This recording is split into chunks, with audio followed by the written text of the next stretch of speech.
Good evening, everybody. I think you can hear me. Good evening, everybody. I was for the hard of hearing in the front.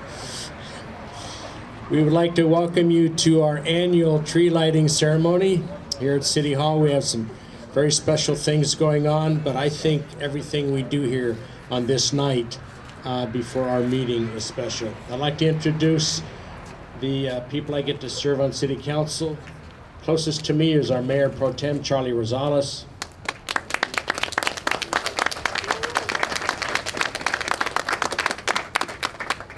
Council Member Robin Carter.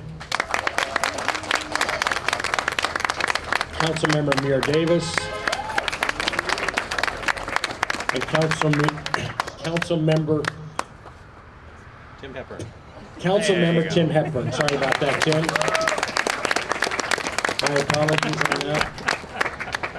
At this time, I would like to introduce our Chamber of Commerce Board President to explain to us how important it is to shop Laverne and make sure the dollars stay here. So, Scott, come on up, please. Good evening. I'm Scott Snyder from Hillcrest. I'm the board chair this year for the Chamber of Laverne. I'd like to welcome you all here and encourage you to shop Laverne. About 60, high 60, 67, 68 cents for every dollar that's spent in Laverne stays in Laverne. So we appreciate it, and on behalf of all the small businesses and business owners in Laverne, I'd like to thank you for shopping local. Thank you.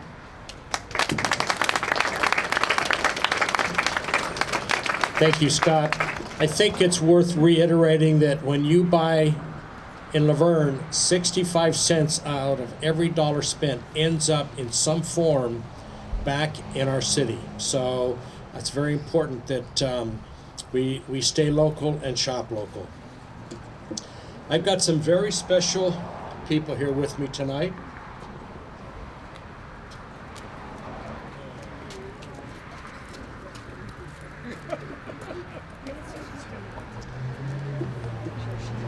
And if you can see, boy, did somebody dress up for tonight or what? So we're going to do a countdown, and they are going to lead it. I've already talked to them, and we have already tested the tree, so hopefully it will light when we get to 0. So we're going to start. We're going to start with 10, and I want you guys to go 10 and then 9 and on down to 0. Okay? 10, 9, 8, 7, 6, 5, 4, 3, 2, 1.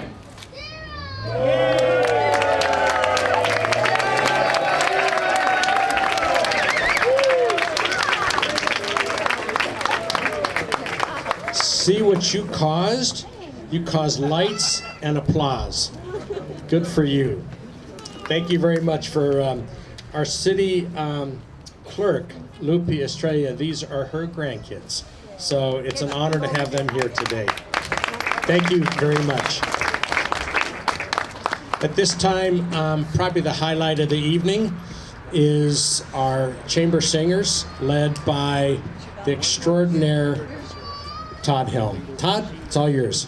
Here we come a-caroling among the leaves so green. Here we come a-wandering so fair to be seen. Love and joy come to you, and to you glad Christmas too. And God bless you and send you a happy new year. And God send you a happy new year.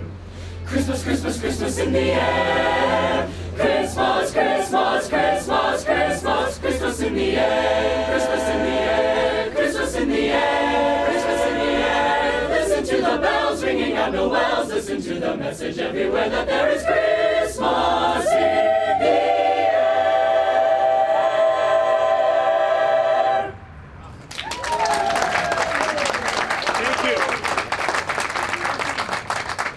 A highlight of our year to perform for the tree lighting in Laverne. We've been doing this for a long time. I've been at Bonita for a long time, and we've been singing here for a long time. We love every single first Monday of December. So thank you, City Council, for inviting us here this evening again.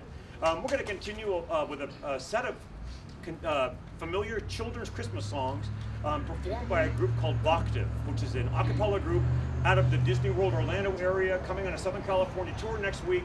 And this arrangement's by their director named Jamie Ray. This is called Childhood Christmas Favorites. You're gonna hear some solos with Noah and I keep forgetting who sings the solos, and Brooke and Lauren and Tyler. Thank you.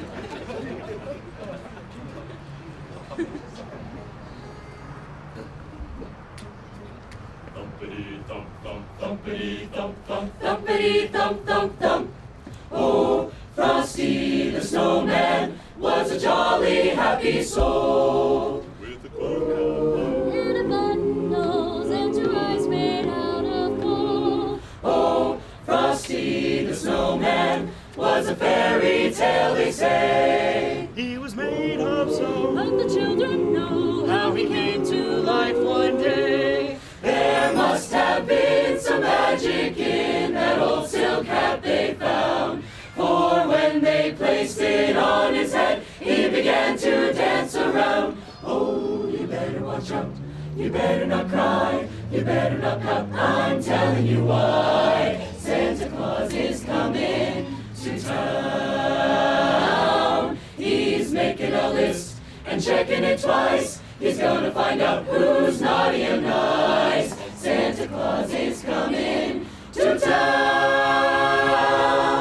He sees you when you're sleeping, And he knows when you're awake. he knows if you've been bad or good, so be good for goodness sake. Oh, you better watch out, you better not cry, you better not pout, I'm telling you why. Santa Claus is coming, you know. Santa Claus is coming, you know. Santa Claus is, you know. Dasher and Dancer and Prancer and Vixen. Comet and Cupid and Donner and Blitzen. But do you recall the most famous reindeer of all? Rudolph the red-nosed reindeer Had a very shiny nose. And if you ever saw it, you would even say it glows. all of the other reindeer used to laugh and call him names. They never let poor Rudolph join in any reindeer games. Then one foggy Christmas Eve, Santa came to say, Rudolph, with your nose so bright, do. Won't you guide my sleigh tonight? Then how the reindeer loved him, as they shouted out with glee. Rudolph the red-nosed Rudolph reindeer, the red-nosed reindeer, you'll go down in history. you'll go down in history. Rudolph the red-nosed reindeer, Santa Claus is coming to town. Do, do, do.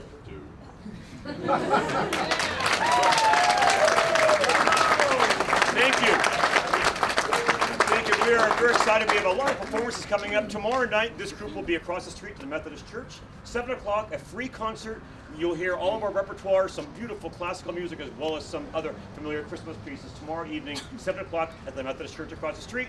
Next Wednesday, the 11th of December, we'll be at the BCA, the Performing Arts Center, at 6 and 7:30 at the BCA, a week from Wednesday, December the 11th. This coming Saturday, the Chamber Singers will be performing at the Disneyland Candlelight Procession at Disneyland on Main Street. And in March, we will be performing at Carnegie Hall in New York City. We're very excited about that. We're going to continue with a piece, familiar piece, made famous by Judy Garland originally back in Meet Me St. Louis, called Have Yourself a Merry Little Christmas, and you're going to hear Elisa and David as soloists. I got that right?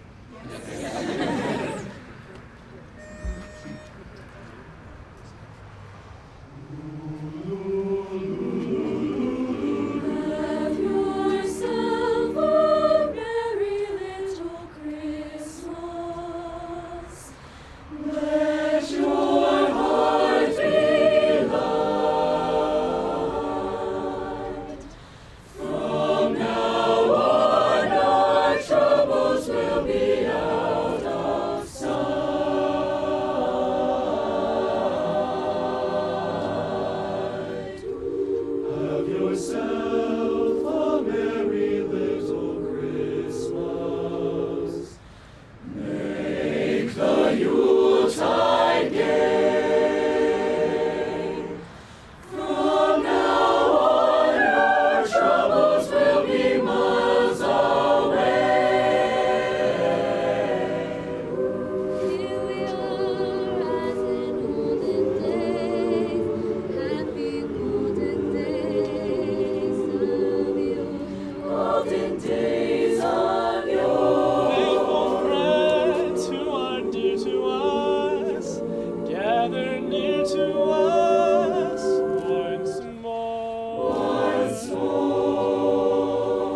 Christmas evening with a sing-along, and I understand if you sing loudly enough, you're going to get a special guest make an appearance in a minute. So sing loud. When I turn around and conduct, please sing. If I have my back to you, don't sing. You don't know the words. You're going to mess us up.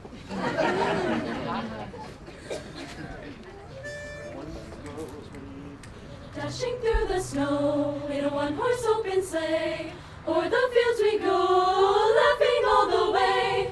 Bells on bobtail ring, making spirits bright. What fun it is to ride and sing a sleighing song tonight. Oh, jingle bells, jingle all the way. Oh, what fun it is to ride in a one-horse open sleigh. Jingle bells, jingle all the way. Oh, what fun it is to ride in a one-horse open sleigh. A day or two ago, I thought I'd take a ride, and soon Miss Fanny Bride was seated by my side. The horse was lean and lame, misfortune was his lot. We got into a drifted bank and then we got upside. Oh, jingle bells, jingle all the way. Oh, what fun it is to ride in a one-horse open sleigh. Jingle bells, jingle all the way. Oh, what fun it is to ride in a one-horse open sleigh. Hey! Thank you, everybody. Have a wonderful holiday. Thank you.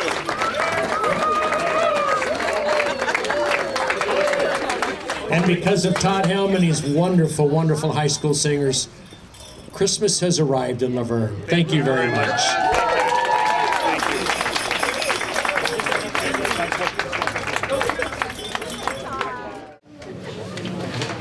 I always look right there. I'd like to welcome everybody to the City Council meeting. If you can all please stand and join us in the pledge of allegiance. Ready? Begin. Allegiance to the flag of the United States of America and to the republic for which it stands, one nation under God, indivisible, with liberty and justice for all. Roll call. Councilmember Carter. Here. Councilmember Davis. Councilmember Hepburn. Here.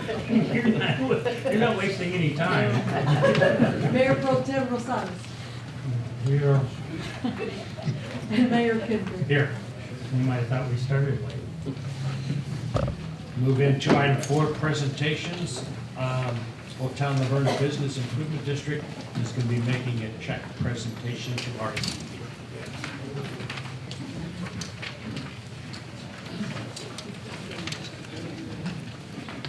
Mayor and City Council, I'm here on behalf of the Old Town Laverne Business District and the Old Town Laverne Business Association. They're almost one and the same, but two separate entities that promote and help put on events in Old Town Laverne. This past fall, we had our second beer walk, and it was another successful event.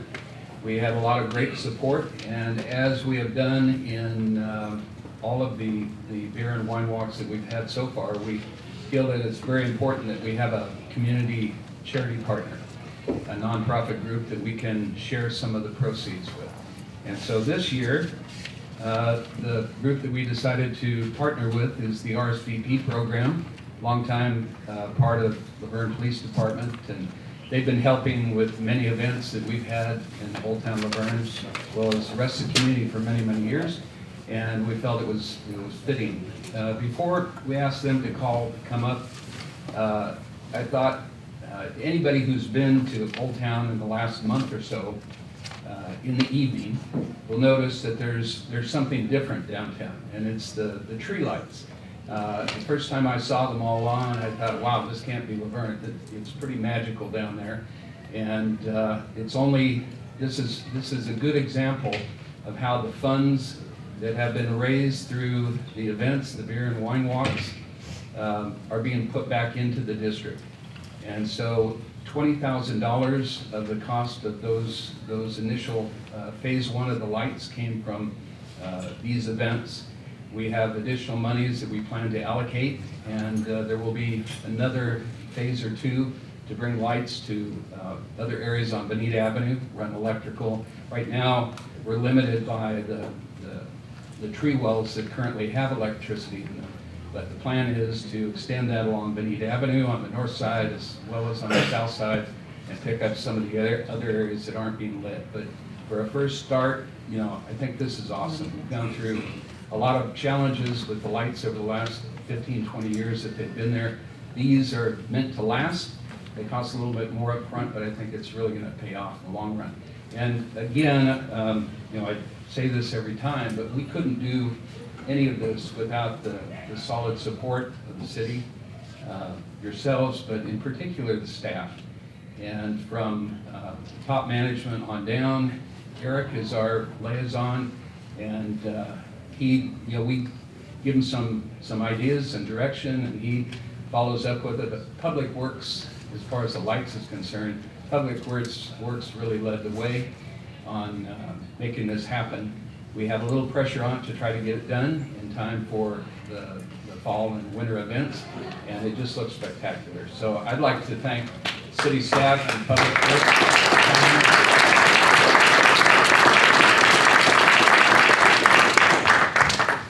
And before we forget, we've got a little money to give away. We have some members of RSVP here, I think I saw earlier. Yeah, come on up. Here we go. Norm. How about I take the picture? You want the picture? Let's see. Chris? Here you go. Did you want to see?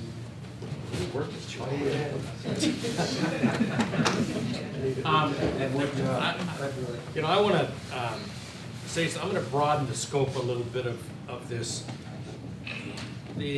Craig has led the Downtown Business Improvement District for a number of years, and I don't think anybody could do as good a job as Craig.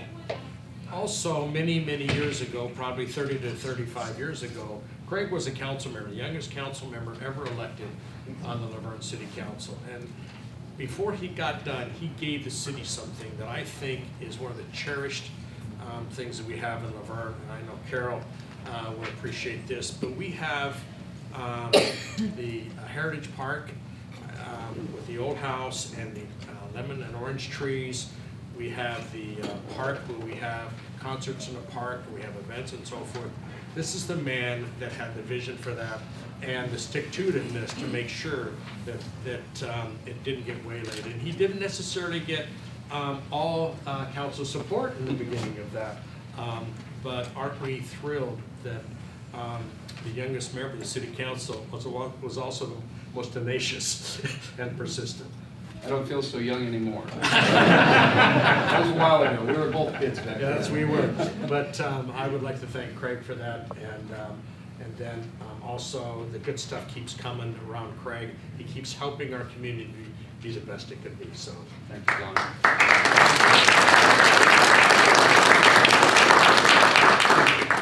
We're very fortunate with the Old Town District that all of the businesses downtown, Old Town, are owner-operated, and I think that's a pretty important part of it. We have many business owners like Chris here at Chris Gendro, Chase's Restaurant. He doesn't even live in Laverne, but his business is here and he's invested here. And so we have a good core of people that steps up. Mickey of Mickey's Jewelry wasn't able to be here tonight. She really needs to be recognized for spearheading the beer walk, both last year and this year. So we've got a number of people that really put in the hours and the time, and I think it's worth it keeping Old Town. So with all that said, Norm, thank you for being a part with us for these many years, and now we have something a little more tangible to give to you. And we're presenting to the Laverne RSVP a check for $3,500.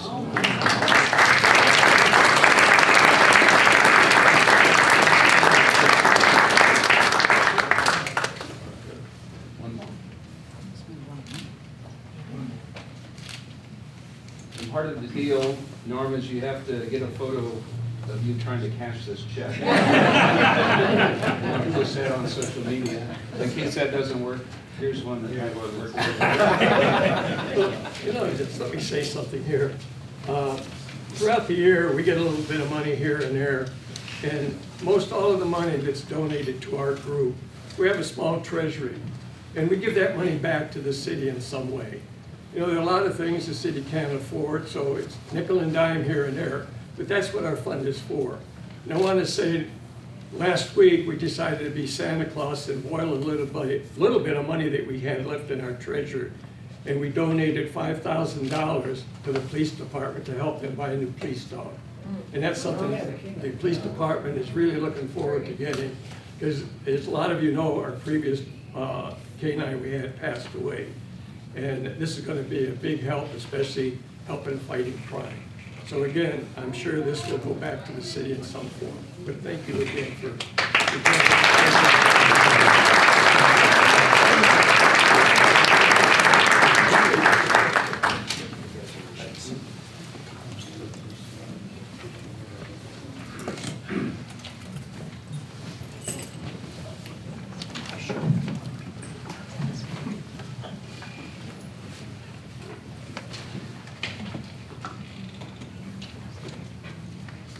It is my belief tonight that we're going to have, again, a number of people speaking, so I would like you to try and keep everything on point and efficient use of the mic. Please keep your comments concise, civil, and respectful. Also, we are now on live stream, so other people will look at this and form opinions, so we want to make sure we do a good job. Apologize in advance. We have to ask you to complete your final thoughts so that we can move forward if carrying along a little bit too much. And to be fair, only each agenda item, a speaker will only be allowed to speak once. So appreciate your thoughts. We have speaker cards. They look like this. People have already filled them out. If you speak, you don't have to fill it out beforehand, but we'd appreciate if you fill it out before the end of the meeting and give it to our city clerk. And with that, we will move on to item 6, and that is the consent calendar. I'm sorry, announcements. Sherry Best.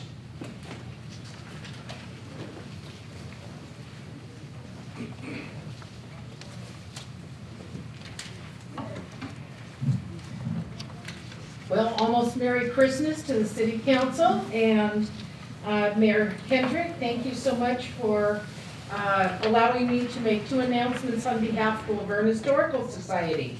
We have 2 events coming up in December. The first is this coming Saturday.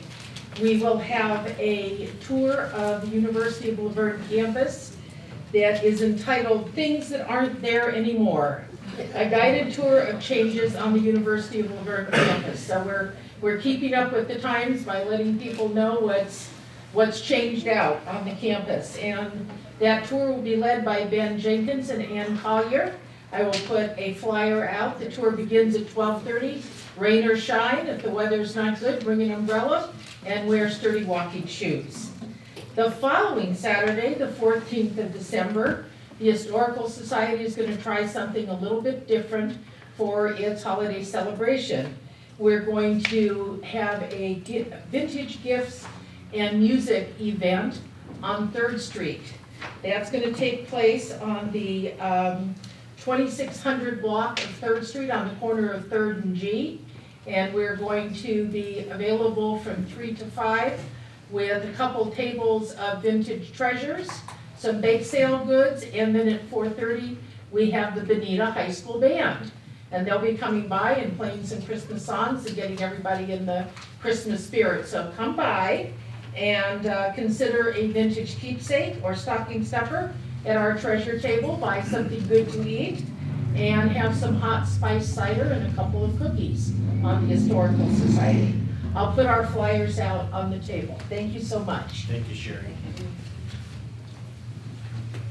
Sherry has led the Historical Society for a number of years, and it keeps getting better and better and more events. So I would encourage anybody to participate. I know you'll enjoy it and have a lot of fun.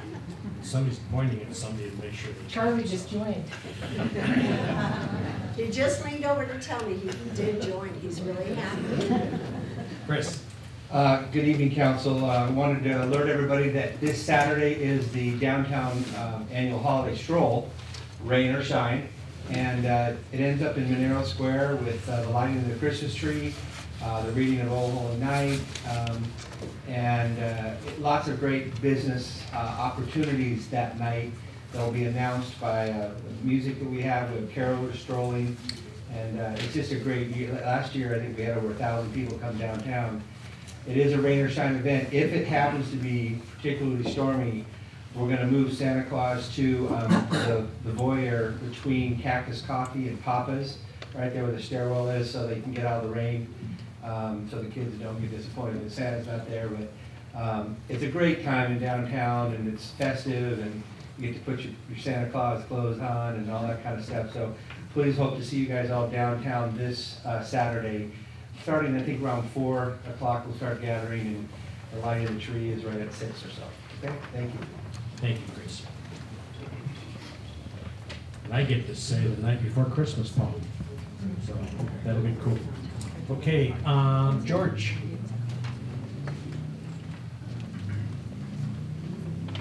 Good evening, Mayor, council members, city staff, Laverne residents. It's in the last month of the year, and we get some pretty good lineup of programs at the library. We have something for children, for teens, for adults, and also family as a whole. So on Tuesdays, December 3rd, 10th, and 17th, from 3 to 4, we are having after-school adventures. There's going to be games, crafts, and STEAM activities, and that's going to be good for age of grades 1 through 6. We're continuing with our Smarty Pants Storytime sessions, and those are going to be on Wednesdays, December 4th, 11th, 18th, from 11:30 to 12. There's going to be songs, rhymes, movement activities, and this is for children for ages 2 to 5 with an adult caregiver or parent. And there's limited spacing for 30 slots. So we recommend that people who want to participate, they call and sign up or walk in. On Thursday, December 19th, 6 to 7:30, we are having a family holiday story time. There's going to be discussion of traditional holiday stories, followed by decorating gingerbread cookies. And so this is basically what we're available for kids, and I'm sure parents will partake also. And for teens, on Monday, December 16th from 3 to 4, we are having a teen advisory board and adult one-on-one program. The teen advisory board is basically designed for teens from the community to come to the library and tell us how we can better improve our library services and programs for teens. It's also a really good opportunity to get some community service hours out of the way. The adult one-on-one portion will deal with financial skills, and teens will be personalizing things. And that's good for ages 12 through 17. On Friday, December 20th from 3 to 4, we are hosting with American Lung Association a program that deals with vaping risks. The American Lung Association staff will be talking about the different risks associated with electronic tobacco products. For adults, Friday, December 13th from 3 to 4, we are having a Make-Mo greeting card craft. Make-Mo staff will produce 3D pop-out holiday cards. This is good for ages 18 and up. Then on Wednesday, December 11th from 6 to 7:30, and again on Saturday, December 21st from 10 to 12, we are having a holiday gift wrapping program.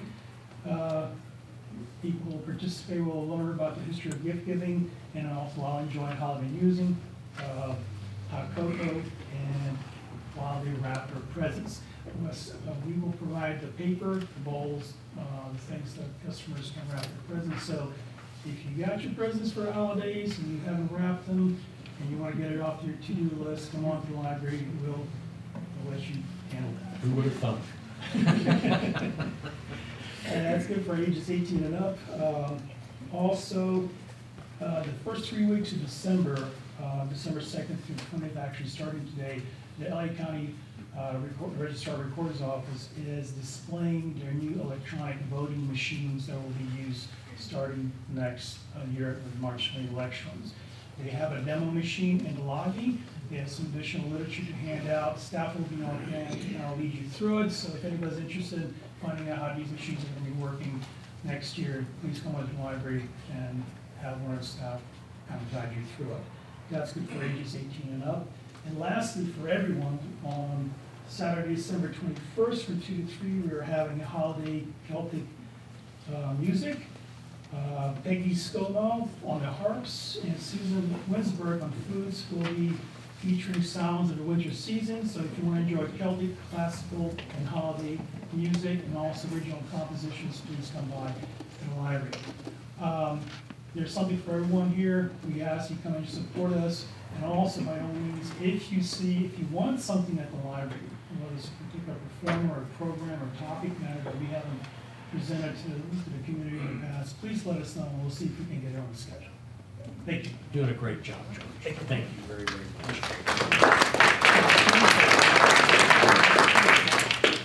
Anybody else would like to make an announcement? Okay, we'll move into consent calendar, item 6. A motion, please. Motion to approve. Second. Vote, please. Thank you.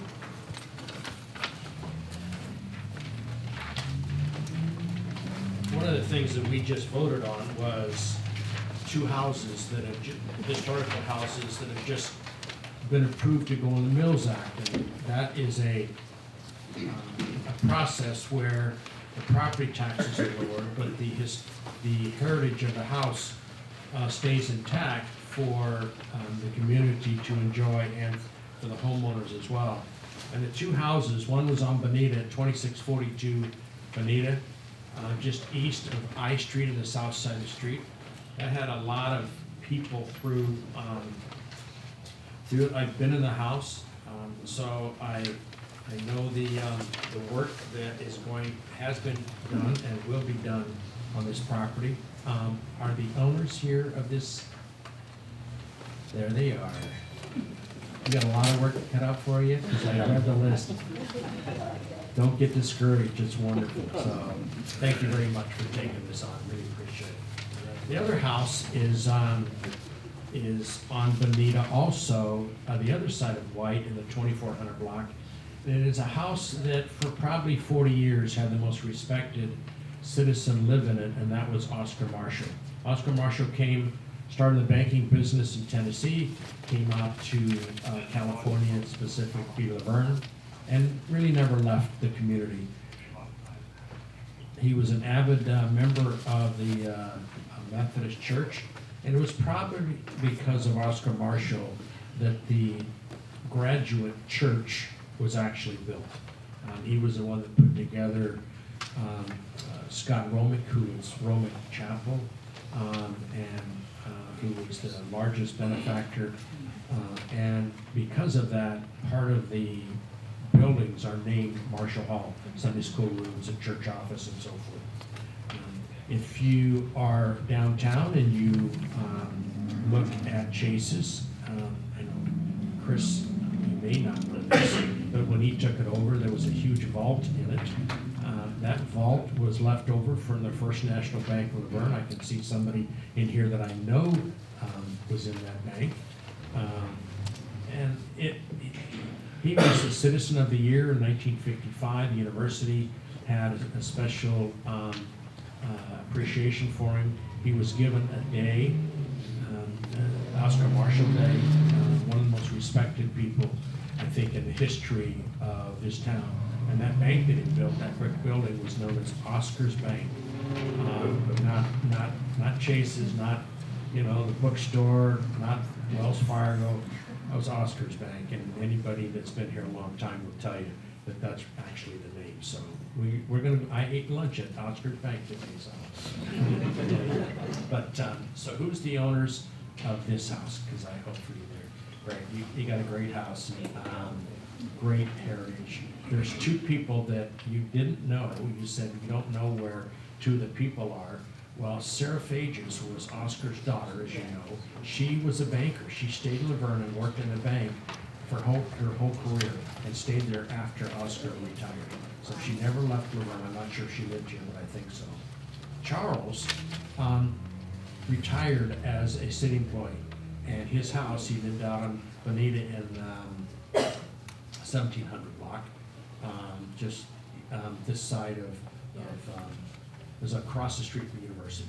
So that's where his house. His two daughters still live in that house. So Chuck was his first name, not Charles. I mean, so now you know we're all four. Thank you, yeah. Congratulations on both for buying this house, and I love this because these houses are going to look spectacular here pretty soon, and we'll be very proud of that. Thank you. Thank you.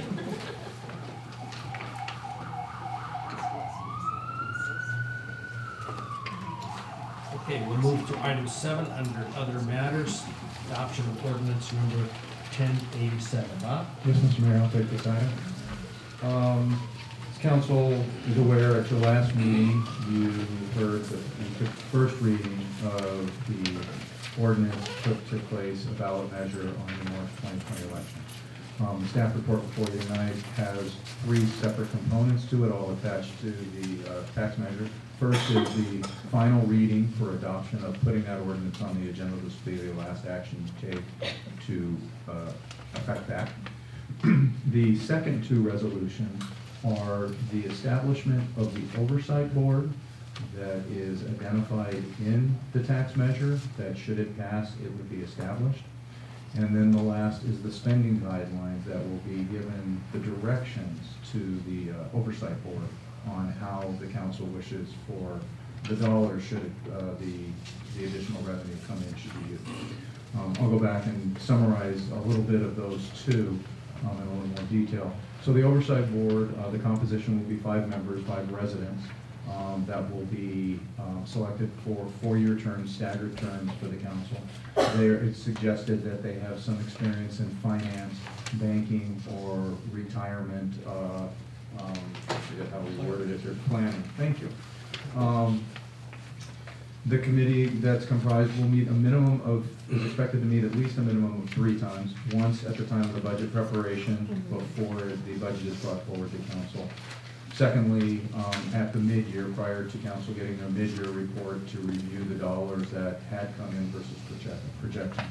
And then the last time would be once the books are closed for the year to determine that the dollars were used as prescribed and any of the leftover dollars that maybe were anticipated to be used that otherwise didn't, that can be directed into a specified reserve fund. So the adoption of this oversight committee would be anticipated should the tax measure pass to give it shape now, so that once it does, we can begin advertising for the position in the first part of March, so we can get a board up and running. Of course, the selection of the individuals would be similar to that of any other committee or commission. It would be brought back to the city council, the full council, to interview candidates and select the top 5 that should fit into that position. The second part is the spending guidelines. And really the spending guidelines fall into 2 tiers, if you will. There's what is the first tier, which is the predominant amount of the additional $3 million that we expect to generate. That will be directed towards supporting the compensation practice that we've had in the past, as we've talked about before. And that, as well as then whatever additional amount, which we anticipate to be between $500,000 and $600,000 on an annual basis, the council will establish the guidelines, which we've listed what staff suggests that they should be. Certainly council can provide some direction on what they would like to see as the spending guidelines, because they are ultimately the council's direction to the oversight board. With that, the oversight committee will review on an annual basis how the spending guidelines, how the dollars fit within that, the council's intent, making a recommendation back to council for their support. It also identifies that the dollars will be held into a separate identified fund within the general fund, but they will be called out separately so that they can be clearly found each year how much is remaining of reserves in comparison to what was actually used. So I can answer any questions that you may have at this point regarding the two resolutions, but we would ask for a recommendation of approval of the second reading as well as the two resolutions. Questions? Questions? Okay, we'll open this up for public comment, and we have a speaker card. Heather?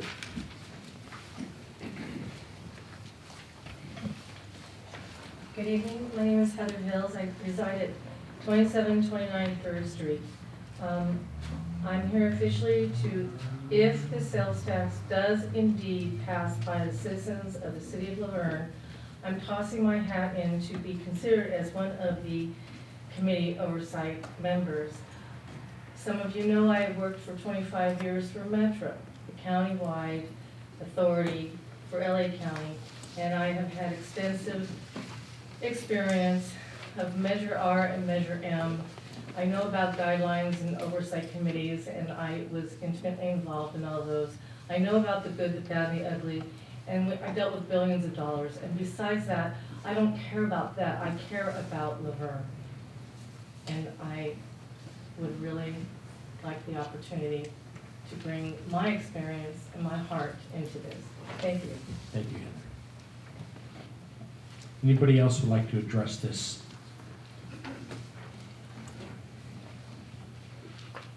Okay, we'll move it back. Any thoughts, comments? Jim? No, like I said before, a tax is not an easy thing to do, but I think in order to keep our city as it is, it's important that we pass this, moving forward with it. And I'm in complete support of this measure. Thank you, Jim. Charlie? I would voice the same opinion. The required amounts of money we need to keep the city solvent and keep the city in the same status as we have now would require an increase in taxes. Again, and I've said this before, it's not because of what we spend, but what Sacramento spends.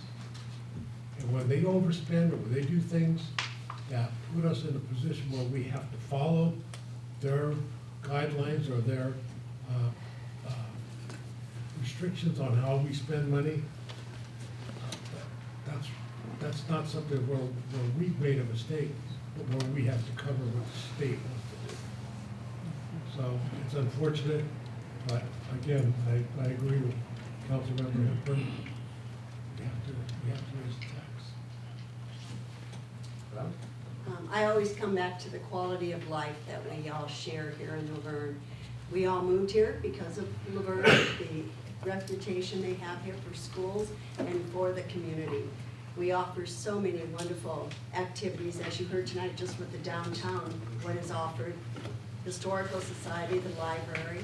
These are wonderful events that are held in the city. And so I feel that it's very important that we pass this tax. None of us like taxes, but as Charlie said, it's coming from Sacramento. These taxes are going to hit us one way or the other, and I'd rather keep all the money here in Laverne, and that will happen if we pass it here. Well, I'm one of the choir in this case, because I agree with Councilmember Hepburn, Councilmember Rosales, Councilwoman Carter, and I understand and sympathize. It's not an easy thing to increase taxes. It's a challenging piece. At the same point in time, I want everybody to know that we've been working hard for the last 3 years now to cut where we could, to make sure that we have a sustainable financial platform going forward.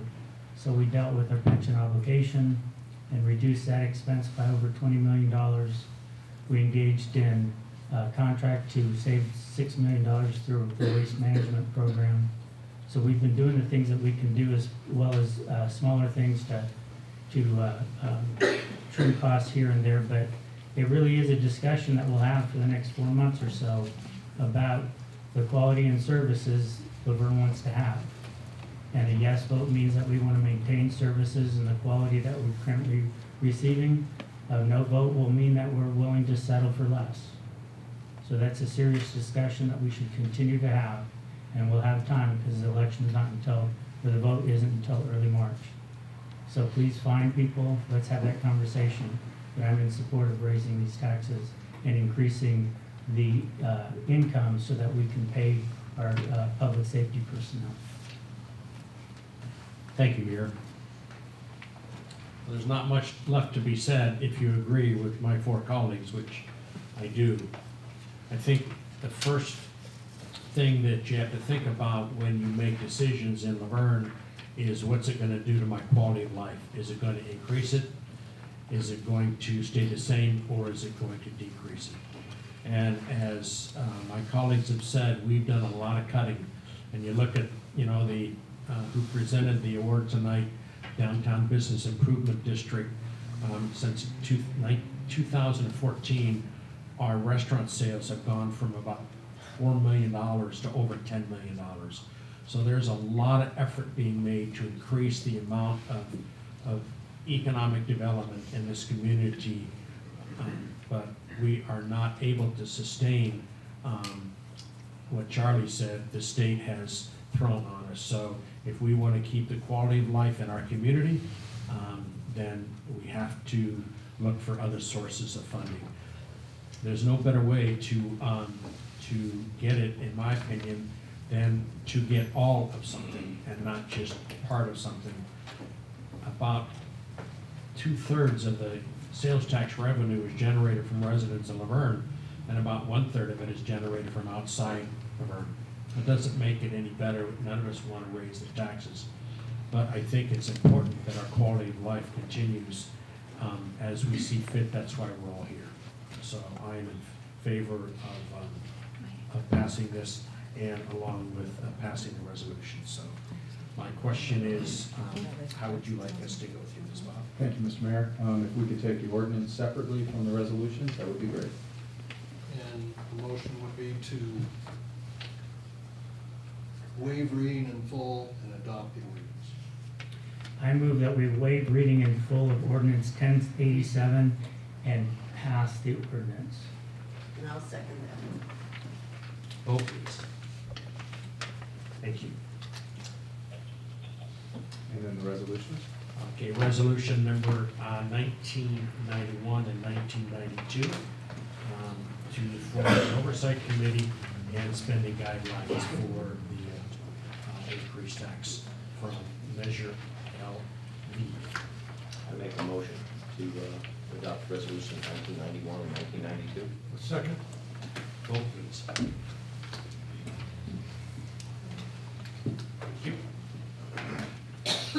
Okay, we'll move on to item 8, public comment, and I have one speaker card at this point, Eric Reese.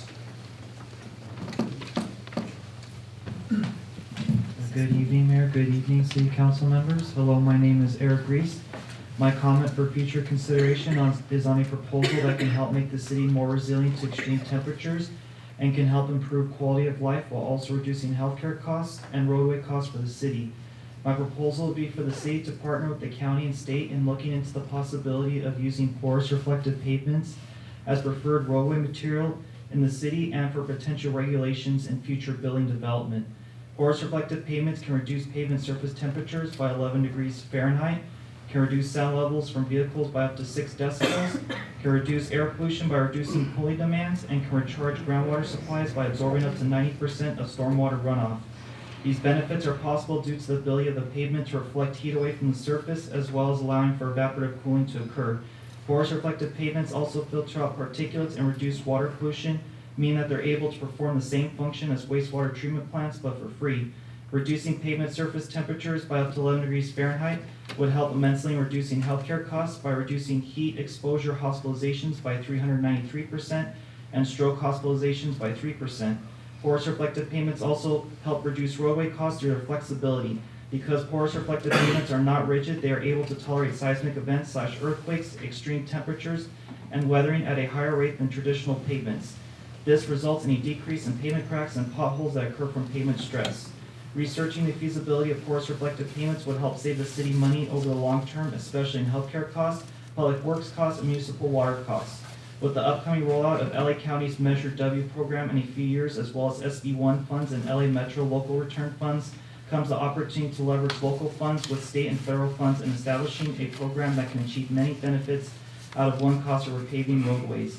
I would highly encourage the city to partner with the county and state in looking into force-reflective pavements, as they can help achieve improved quality of life, adapting cities and counties to become resilient to extreme temperatures, and achieve fiscal savings over the long term. Thank you for your time and hopeful consideration of my proposal that can make the city a leader in innovation and environmental sustainability.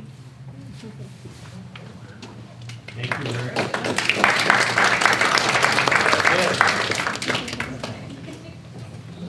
Nice job. Anybody else that would like to make a comment under public comment?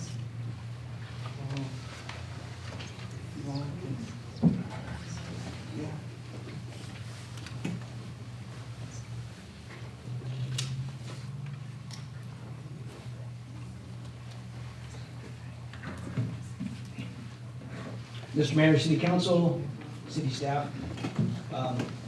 Would have been nice tonight, I think, just to hear the carolers.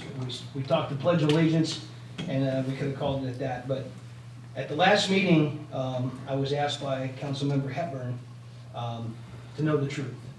So, Mr. Hepburn, that's what I brought tonight, was the truth. You asked for it, and I'm bringing it to you. So, I wanted to go back on some of the things that you had said, Tim, at the last meeting. After a couple of us spoke, you called us out by name, and you said, know the facts, know the truth.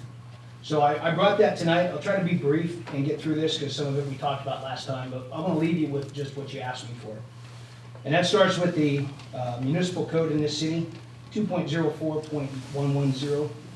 And that really states that this gentleman right here, the city manager, has responsibility for city staff, not the city council. It also goes further to state that no orders should be given to any of his subordinates, including the fire chief and the fire department. And no member of the city council shall demand the removal of any person other than the city manager. So rest on that for a second, because there's more to follow on that. You had stated at the last meeting that as it relates to the Brown Act that we all called out some time ago, that none of the information coming from the closed sessions was given to the firefighters union. But in fact, I've got here tonight the city council minutes from January 22nd of this year. And let me just read those real quick. There is a piece here from Mr. Muir Davis, Mr. Charlie Rosales, Ms. Robin Carter, and the mayor himself, all stating that you had told them about the information that you had given from a closed session to the union representing the firefighters. A little further on, Mr. Russi himself, our city manager, stated this, and I'll read this to you. City Manager Russi explained, and this is in the minutes of the meeting, so this is recorded by Lupe from that meeting on January 22nd. City Manager Russi explained that the City Council, in reading Council Member Hepburn's deposition, gave them concern. They asked Council Member Hepburn at a closed session if he had disclosed closed session information, and he admitted that he did and apologized to them. Councilmember Rosales stated that Councilmember Hepburn admitted it to them as well. Further on in the minutes, our city attorney, Mr. Kress, made these comments, stated that there was no further investigation of Councilmember Hepburn, which was stated at the last meeting, asking why there was no investigation.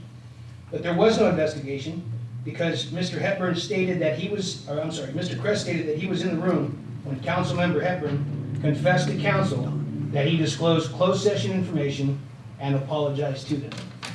So this is city record. You wanted the facts. I brought them tonight. That's the city record from January 22nd of this year. And I wanted to go on further. I'll try to be real brief with these. What I brought tonight was also the text messages from the lawsuit between you and the union representative. And I'll try to read these quickly so we can get through this. The union representative states, in February 6, 2018, this is before they filed a vote of confidence against the chief, and this was during labor negotiations. So this is what it's about. The union says, good morning, crazy night. Guys, thank you for the fight. I hope the closed meeting went better. We are confused on the 10% thing. What happened with that vote? And Mr. Hepburn responds, the 10% is gone, and they are enforcing the MOU, the Memorandum of Understanding. A couple weeks later, on February 28th, the union representative says to Mr. Hepburn, good morning. Any behind-the-scenes comments about Friday's meeting? Mr. Hepburn, yes, I will call you soon. A couple weeks later, on March 21st, and this is kind of, in my opinion, now I've given you facts so far, I'm going to give you my opinion. This is the most disgusting text message that I'm going to read tonight, because it talks about the lawsuit in Downey, which I referenced on this podium many, many times over the last 2 years. This is the union rep to Mr. Hepburn. Hello. So Downey did end up paying almost $10 million. The city hired 3 different attorneys to represent people. JPIA, which is the insurer, paid a large portion. I don't know how much Downey paid to, I don't know how much, there's a little mistake in their text, but it says here, how much Downey had to pay, then insurance kicked in. I guess it was then insurance kicked in. But JPIA was pissed that Downey used 3 different attorneys. I believe I heard LV, Laverne, has $1 million in coverage, and then the city is on the hook for the rest. Don't know how true. I know if you have any access to JPIA and what they paid over at Downey, I just delivered 350 flyers to 3,800 Bradford. They love us there. You also know they came up to the office, not Dawn. April 25th, just before the May 8th vote of no confidence. Union rep, good morning. Anything good leak out of your meeting? Councilmember Hepburn, call me. A couple days after, they filed the vote of no confidence against the fire chief, the union representative. I will ask for a receipt. Council didn't direct the offer given on number 3, which is in reference to the information going on in closed session. Don't remember, was more concerned about new hires over active employees. In regards to leaving all alone with active employees, union rep. Hi Tim, just curious, did you even see our list for the negotiation? I know they were crazy, just a part of the game. Thanks. So those are text messages which were referenced in that closed session accusation. So just, again, you'd ask for facts. I hope these text messages, which are part of the lawsuit in federal court, this should stand as fact. I read this last time, I will not read it again tonight, but it is the JPIA letter that was sent to the city. In it calls out 3 violations that the city should be aware of. And I believe this was written to written to City Manager Russi. It calls out a violation of memorandum of coverage. So the city's memorandum of coverage with the insurer is called out here as a violation. Goes on further to talk about the municipal code again, 2.04.110, and then goes into a claim about the firefighters' Bill of Rights also potentially being violated. It also warns further that anything further on this could lead to a, let me actually read this part, because this is important. It says here that may be in violation of the firefighter Bill of Rights, which provides protections and due process to any firefighter, specifically including a fire chief. Okay? Municipal code violation? Come on. Yes, I will. Absolutely. In the, let me just, I'll end here. I'll skip over some of this other stuff. Unfortunately, it was very good. But these are the violations in the claim by Chief Jankowski. This was something that was reported back to the city on May 2nd of this year, and never once brought up by anybody in these chambers. Never once did we talk about this, yet we talked about 18 months about the lawsuit that was brought by the firefighters. The fire chief had his rights as the same as the ones that you fought for. And now this has cost us, because in here it names the city, but you specifically, Councilmember Hepburn. And it looks like maybe this is not public yet, but based on what he has written here at the bottom of this, he's asking for 3 years severance, which is probably not enough. If you look at Transparent California, which I also have here, that would come to about $521,000. I count 11 violations at least in this claim at $25,000 apiece. That's $275,000. So about $900,000 additionally on top of the 5.5 million plus legal fees, okay? Now, at the November, this is my last statement, I'll close. At November 18th council meeting, you called my comments a character assassination. And I hope I've demonstrated to you tonight that this is really a character review. And I'll leave you with the facts, so you don't have to ask again. Thank you for your time.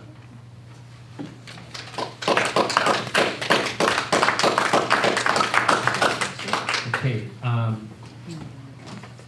you had your hand up to come up. Did you want to speak? No, Lady? it was just the time limit. Oh. I thought we were supposed to We keep don't it have time short. limits. No, there's no time. We've never had time limits.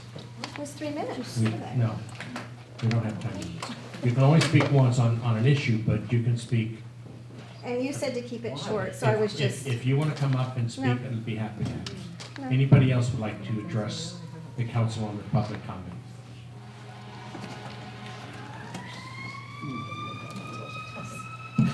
Rick Bowen. I did not want to speak tonight. I was hoping we could celebrate the holiday season without this continual character assassination. That's exactly what it is. Those texts, I read them. They're in the lawsuit. They're part of Mr. Hepburn's deposition. Nothing was shared. You know it. Mr. Murphy knows it. And if you read it, it never says he shared one thing. Call me. So far as I know, that's still a freedom that everyone is allowed, even in this city. And shame on all of you for allowing this man to continue this. And I'm sure it will go on for a long time because you guys condone it. Shame on you again. Anybody else like to address the council?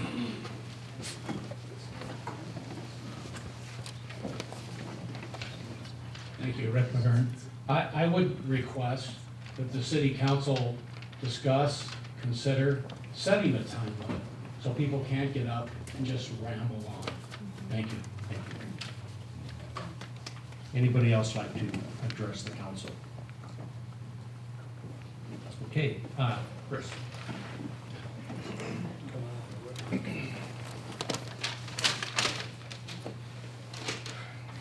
Council, Mayor, after consulting with my attorney, there is an app that is the Nextdoor app in North Laverne that is publicly discusses a lot of issues about chases and the firefighters. And a comment from Mr. Bowen to Ms. Anderson recently called me a liar in this forum about a comment I made regarding the lawsuit with Ms. Wilkinson. And I'm here with the document signed by Ms. Wilkinson dropping the lawsuit. There was no settlement of our case. She dropped it 4 days before the court date was to occur. So in order to put this to bed one last time, Chase's did nothing wrong. Chris and Susan did anything wrong. We are a business that's trying to help the city grow with its sales tax revenue, even though there seems to be this discussion ongoing by people who keep bringing up the negativity of Chase's. And so when we have to explore the origins of where this came from and how some of these city council people voted against the loan for Chase's, then that's why it keeps coming up. But as the process continues to go on, the facts need to be brought forth, how this financial agreement between Chase's and the city has now been formalized into a loan program that the city offers all businesses to apply for. And yet, it's still perceived in some of these circles as a negative. It is not a negative, it's a positive thing. It's a positive thing what this city did, and Chase's is thriving and is a good example of how that program works. So once again, Ms. Wilkinson sued us improperly for what the reasons were. We still don't know other than to harass us, and she dropped the lawsuit. There was no settlement. Here's the facts, and I would invite Mr. Bowen to come talk to me about it if he'd like to. Anybody else like to address Kathy?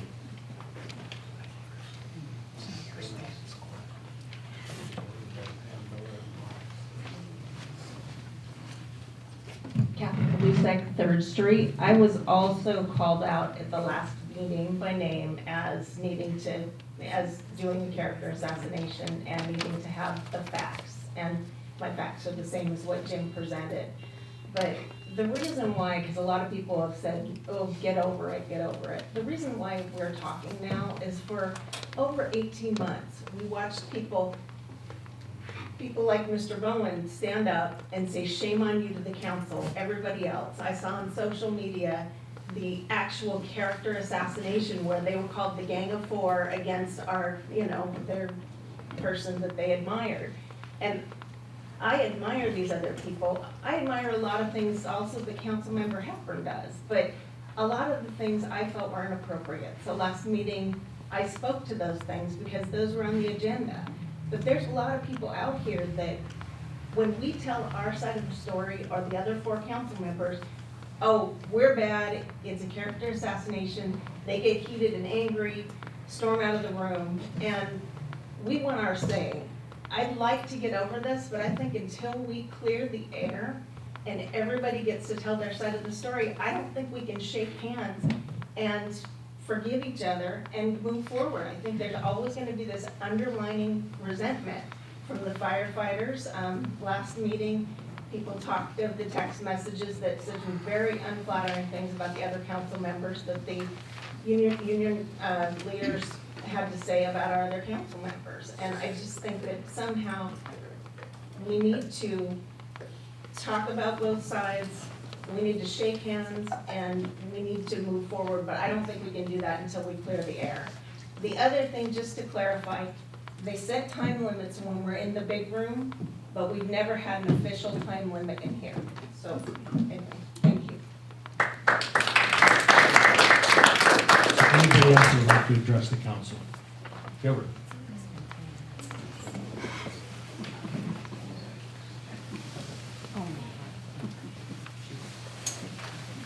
Good evening, council. Gilbert Ivy, 5430 Edgewood Drive, Laverne, California. I just want to give you the definition of character assassination. The malicious and unjustified harming of a person's good reputation. That means people were lying about some of the things that are said, which is why someone could say it was character assassination. But in this case, individuals have presented facts, minutes, Tim's own words. There is no character assassination. And I was called out the last time about if I had something to do or say, and to pull papers. I don't think that was a very responsible response to the fact that we have some serious issues with Councilman Hepburn. We just do.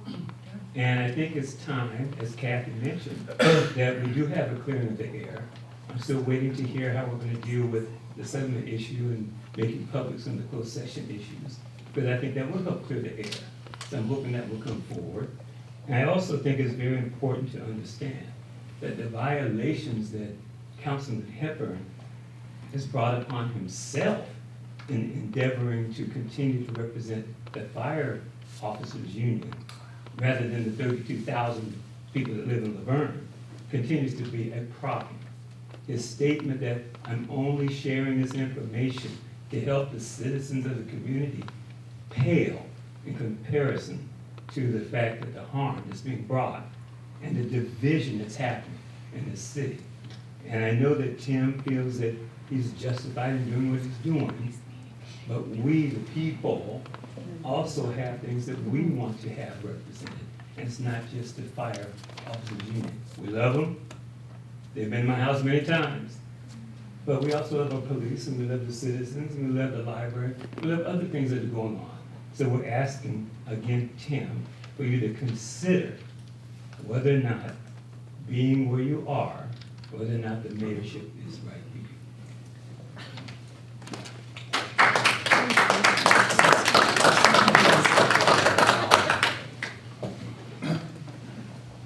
Linda Toro.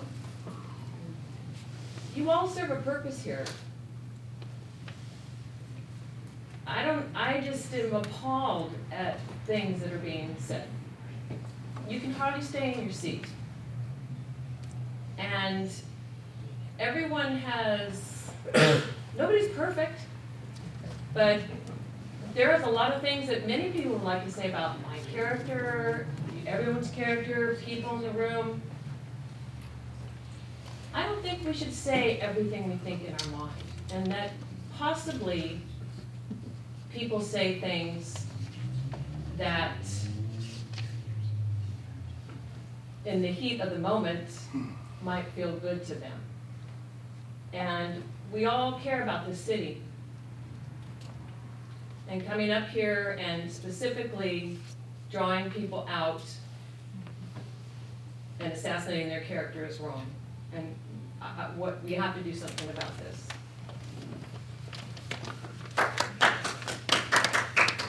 Is there anybody else who'd like to speak? Yes, Anna? She's right behind you. Just got it. Ann Anderson.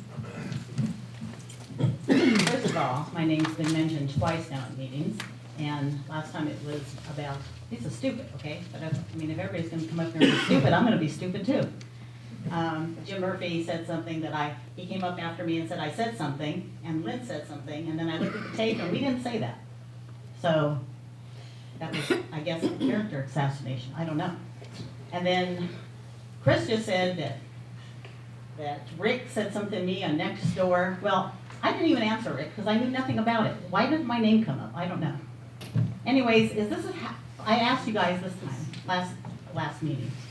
Are we gonna run the election here at the city council? Is that what we're gonna do? We're gonna just start tearing the mayor apart, tearing Tim apart, and run everything here at the city council? This is ridiculous.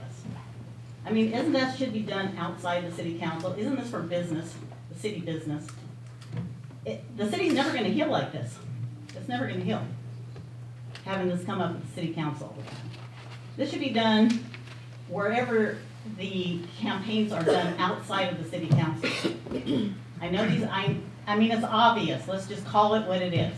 It's a tear down of Tim's character and a buildup of the mayor's. That's all it is. And I have nothing against either of them. I have nothing against any of you. But this has to be the city council meeting. It's the city's business here. Not what's happened. I've heard all this stuff 1,000 times at meetings for the last year and a half. The same things come up all the time. And now it's coming up again, right now. That's too obvious, okay? It's just too obvious. I hope that people can just, at the city council meeting, I mean, I believe in free speech. You can say what you want, but it's getting ridiculous now. So let's have a campaign outside the city council meeting and have city business here, so we don't have to be here all night. And have a Merry Christmas holiday, okay? Thank you.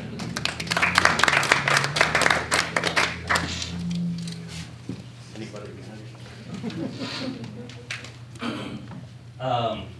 like Rick, I was planning on speaking tonight. First name. Hugh Kelly. We know who you are. I keep forgetting. Not everybody does. I know, you're my silent service veteran friend. Thank you. In any event, merry mudslinging season, because that's what this is, and that's about all. And it really is embarrassing to this great city. The only thing I want to leave you with is, I hear the word fact thrown out, but all I hear is innuendo, opinion, and malarkey. Clean it up. The other thing that I'd like to say is, well, I'll wrap it up this way. In Gilbert's words, this is Laverne. We only worry about coyotes. Thank you. Anybody else like to address the council? Terry.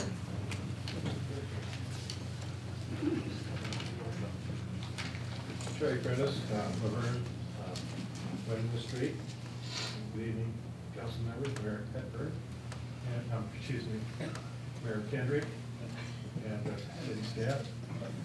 Last week there was a lot of conversation about an item on the agenda.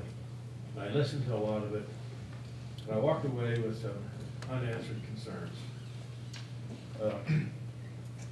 I understand what was placed on the agenda and how it was worded. I understand how it was changed, and it had to do with not who the fire chief was going to report to. He wasn't going to report It wasn't about him reporting to the city manager, but to the city council, but then that got changed to where the person was going to be hired by the city council. I don't have a problem with that, but when looking at this, if a person, a department head is going to report to the city council and not to the city administrator or city manager, that really distorts the organizational integrity. It destroys the organizational integrity. It results in organizational dysfunction and chaos.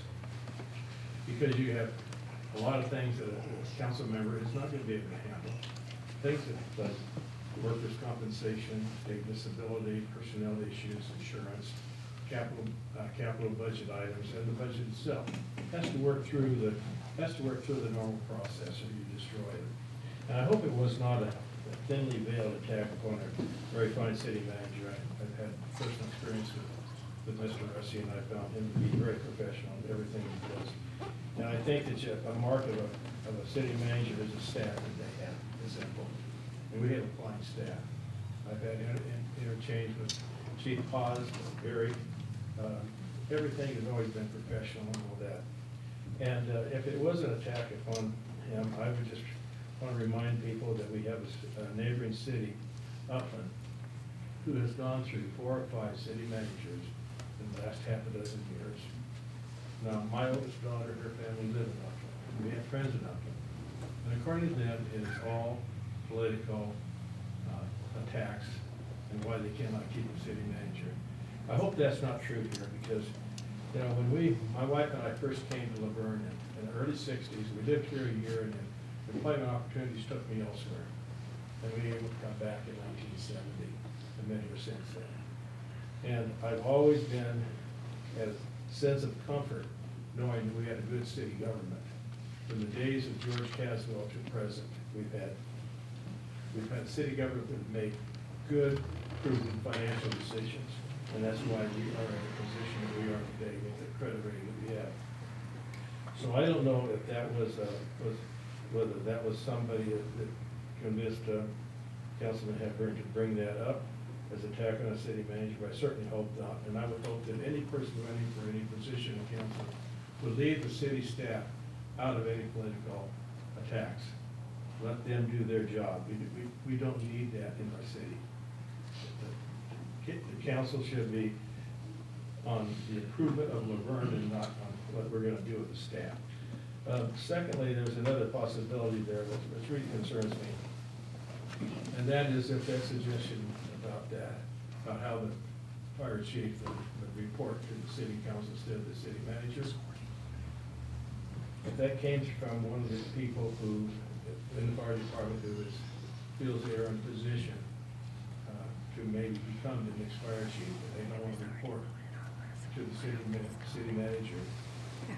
I would argue that if that's where it came from, Tim, I would hope that you would in closed session, closed door, identify the persons who brought that up, because they should not be considered for a job. But they cannot report through the normal channels.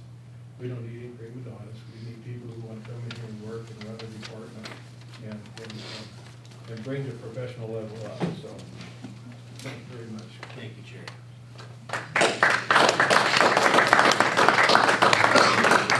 Anybody else like to address the council?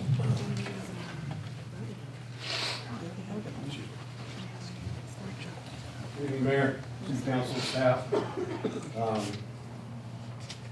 One thing I learned a long time ago from a wise man who told me that feelings aren't facts.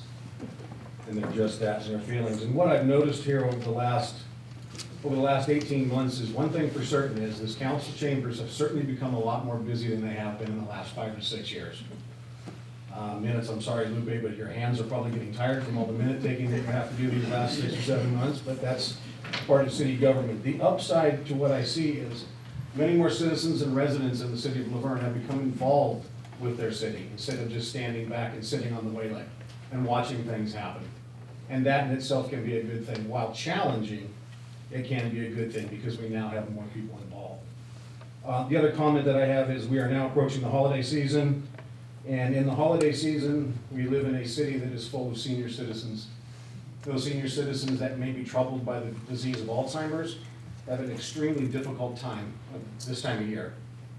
It is something that affects them greatly. If you do see somebody that is struggling with the disease of Alzheimer's, please give a little extra care and concern to those people. Holiday seasons can be extremely difficult. When you're inviting your loved ones over, please remove them to another room where it may not be so crowded and so noisy. Don't ask them to have a drink, they don't need it. Sometimes a cocktail can only exacerbate the stress levels that are going on. And if you need to, take them out for a walk. It helps everybody this holiday time of year. Thank you. Thank you, John. It sounds like a caregiver to me. Thank you, John. Anybody else? Okay, we will move on to item 9. Council comments and conferences. We'll start, Tim. You have a lot written down? I've got a few. A couple weekends ago, we had the car show, which there was a few, I don't know if you people went, but there was a few cars that I have never seen in my life. They were custom, and I was like, I was in awe. It was a beautiful, beautiful day, amazing weather. And before the car show, it was that historical bike ride, so we went, and I was able to watch them go off, and then I had to get over to the car show, but there was a good dozen or so people that went on the bike ride. Also, and was it the 14th is Winter Wonderland? Winter Wonderland, the 14th? 9 to 1? 9 to 1. I got it. That's amazing. Bring your kids, your grandkids. It's so much fun. Been going to it for a number of years, and the kids have a great time, just an absolutely great time.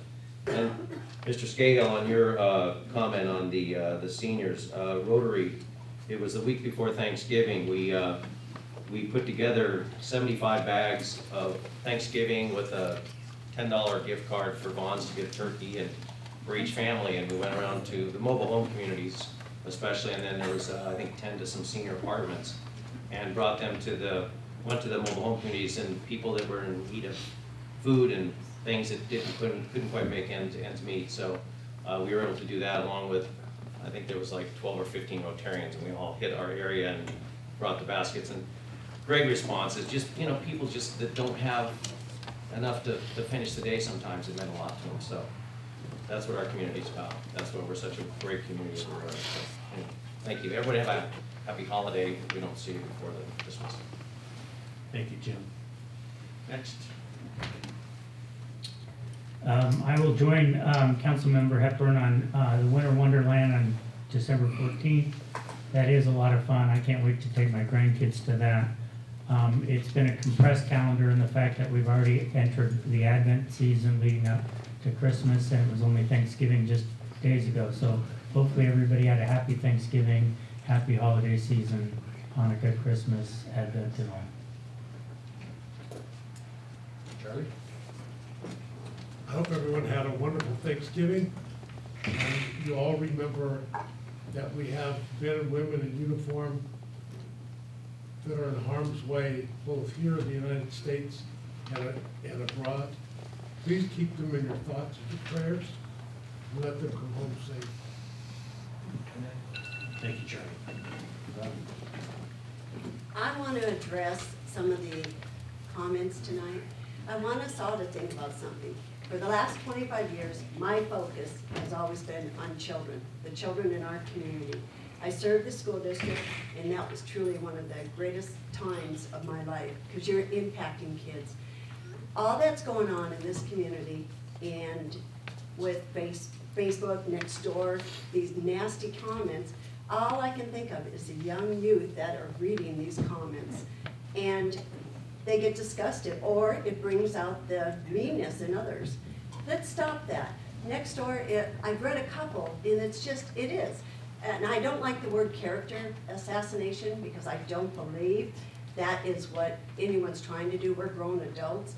But I think the mudslinging, I think that was a good word. The mudslinging, it's not necessary. Over the last 18 months, every one of us have been hit with mudslinging, whether it's social media or if it's face-to-face. I had brought up last month that I want the facts to come out because people have asked. And that's all this is now. And you were heard for 18 months, the others want to be heard now. So people can express their feelings, get the information out.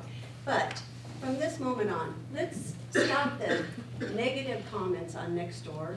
Let's try to be positive. Think every time you write something, what children or young adults are reading this to and what they think. A lot of people are just tuning you out because it's disgusting.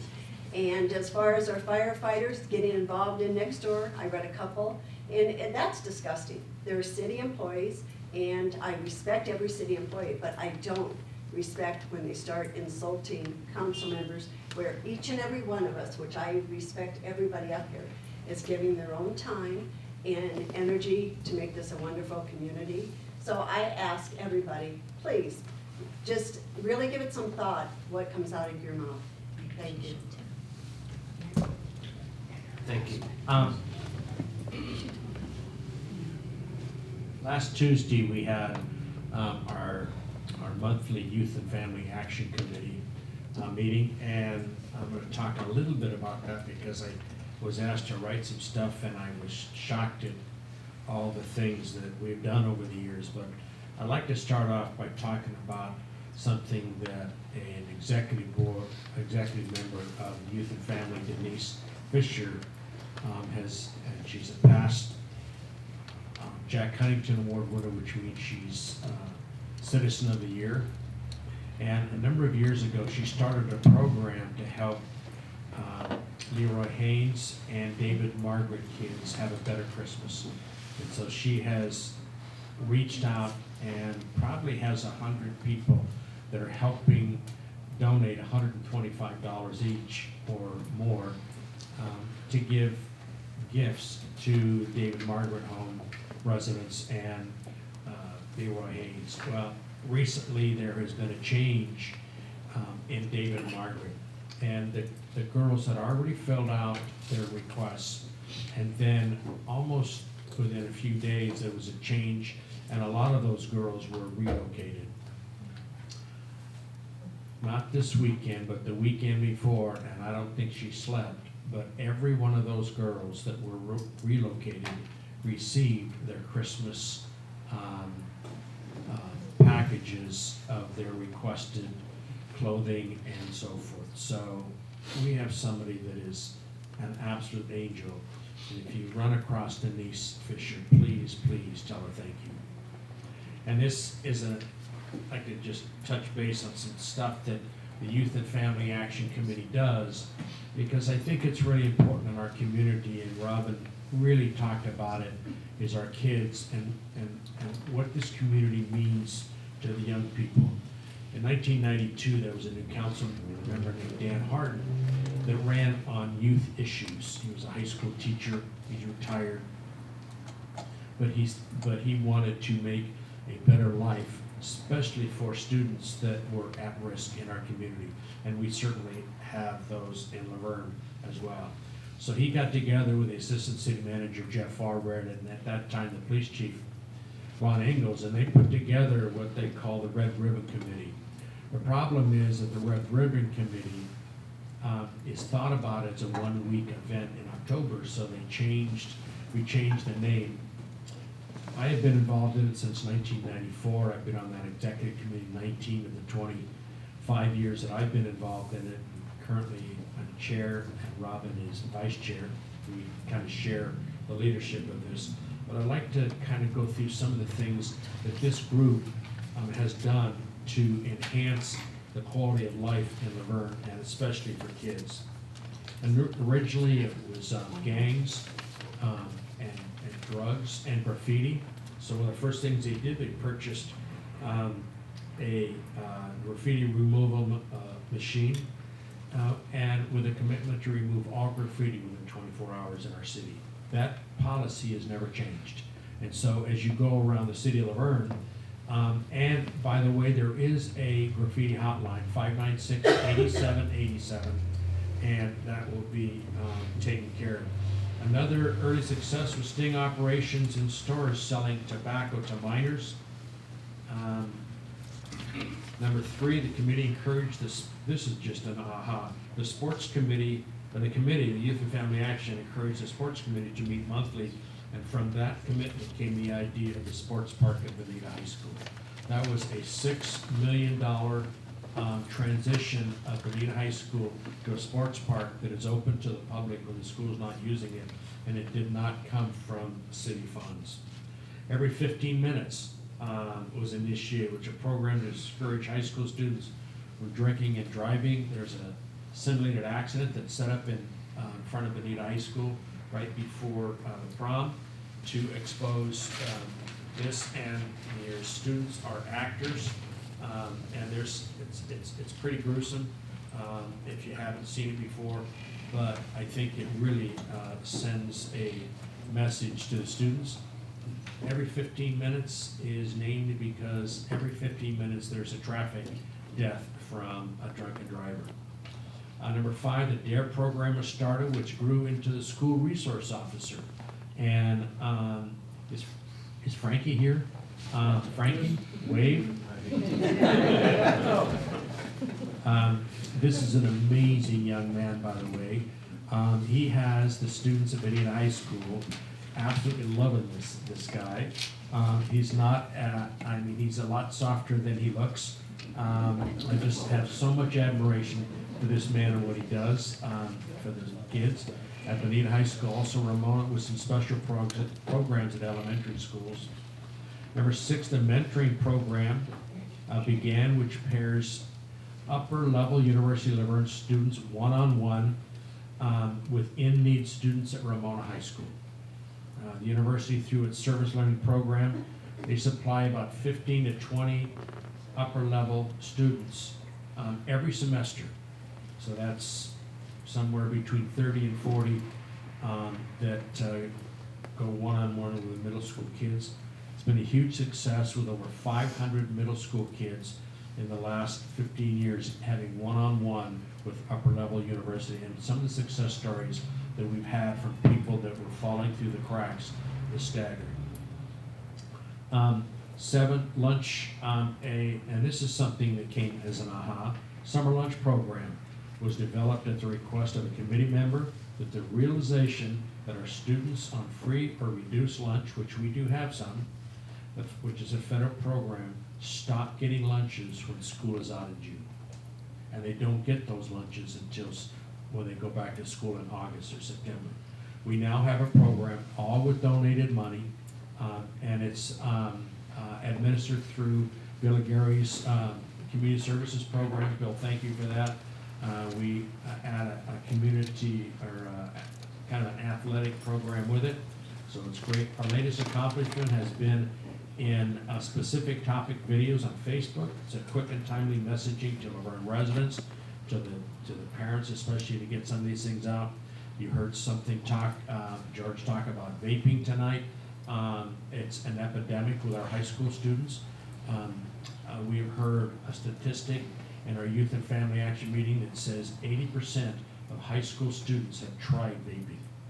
It's a horrible thing, and if you continue to do it, what it does to your lungs is amazing. YFAC receives no funding from the city of Laverne. All funds used are generated by fundraisers or grants, and we've had some celebrity waiter get stupid evenings and raise $30,000 to $35,000. All that money goes right back into the community. We meet on the 4th Tuesday of every month right here. We set up tables into a circle or a square, so everybody gets a chance to be a participant. It's open to the public. We'd love to have you come. And so our sincerest thanks to Dan Harden for that. But if you want to look around and see some good things, talk about kids, there's some really good things going on in our community. And I would like to thank all the people that are involved.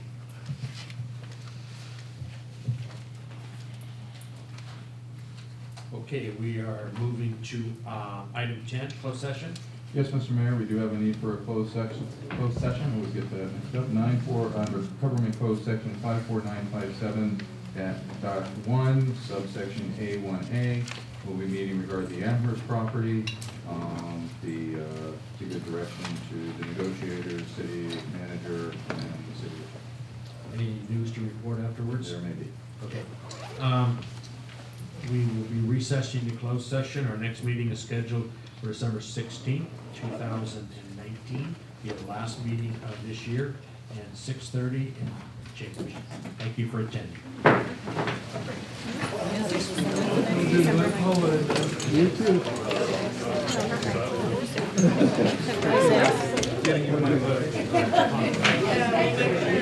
Yes, I'll send you those two flyers, George.